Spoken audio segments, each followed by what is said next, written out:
with WTOP News, and I'm here with Stephanie Lashley, second-year apprentice at IBEW Local 26. What is the coolest thing that you've learned so far? Pretty simple, but as someone coming in without a lot of experience, I've learned a lot about power tools, and they're pretty fun. That's awesome. So is that also your favorite part, you think? I would say so far. I mean, like, it's just in general, it's really nice to accomplish something that's material, that's physical. Working with tools is really satisfying, because at the end of the day, you have created something. As part of the IBEW Local 26 name, it's International Brotherhood, but obviously you're a woman in this field. How do you feel you've been accepted into this community? Do you feel like it's welcoming? I do think it's very welcoming. That was probably one of the things I was most apprehensive about when I first started, was I was worried that they were going to bully me or something and try to like haze me out of being there. And I was really pleasantly surprised that I would say if not 100%, 99% of people were like, good for you, like glad to see you out here. And like, I didn't really like to ask for help, but when I needed help, people would be there to help me, and like they treated me just like any other apprentice. I mean, there's a certain amount of like, you got to earn your way, but it was very much like the apprentice next to me was given a hard time. I was also given a hard time, and like in a good way. Like I didn't want the kid gloves either. Yeah. So like you definitely feel like you belong. I'm Ellie Rowe with WTOP News, and I'm here with James Moss, fourth-year apprentice at IBEW Local 26. So how has this apprenticeship changed your life?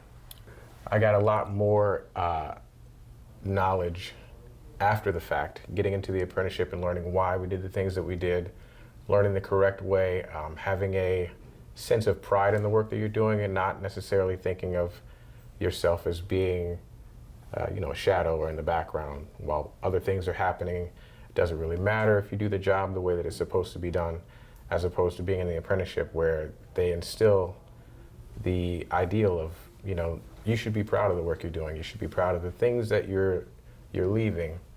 And it's very rewarding to see. That's probably my favorite part, I should say. To be able to come in every day and know that by the end of the day, something that wasn't there before will be there because of the work that I put in. A lot of times the financial aspect of pursuing an apprenticeship might be appealing to folks. Have you found that to be the case as well? Absolutely. We are not paying for this apprenticeship. They pay us to go to school, which does not happen many places. We get paid to go to school, we get paid for being in school, and we get some of the best teaching you can get for all of the things that we're learning.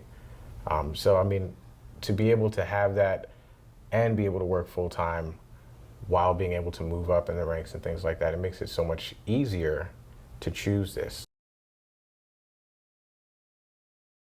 I'm Ellie Rowe with WTOP News, and I'm here with Shane Weinberg, fourth-year apprentice at IBEW Local 26. So Shane, tell me a little bit about your journey to IBEW apprenticeship program. Let's see, I've been working as an electrician for a number of years, since about 2001, and I felt like I was a little stuck where I was, just kind of wiring houses kind of like one right after the other, and I wasn't really moving up anywhere.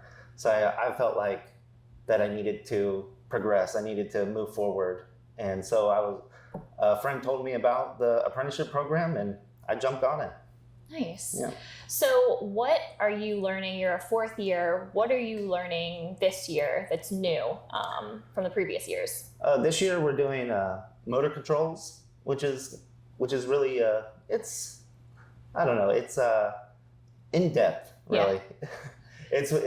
I feel like motor controls is one of the harder subjects that we've had so far.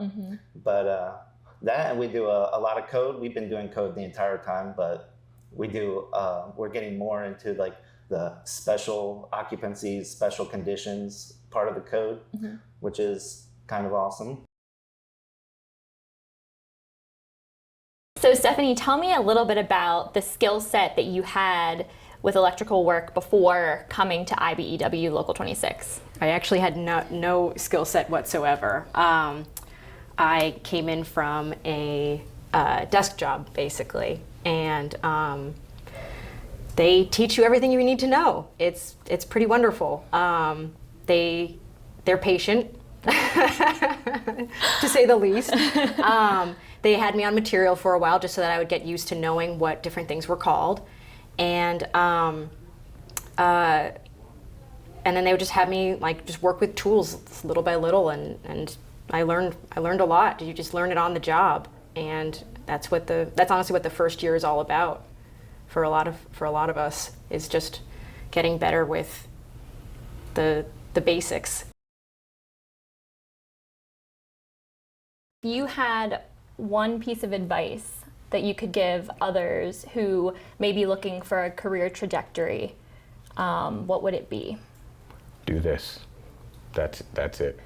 I can't think of any other thing that you can do without needing a college degree to make this amount of money and still be able to have the work-life balance. So get in.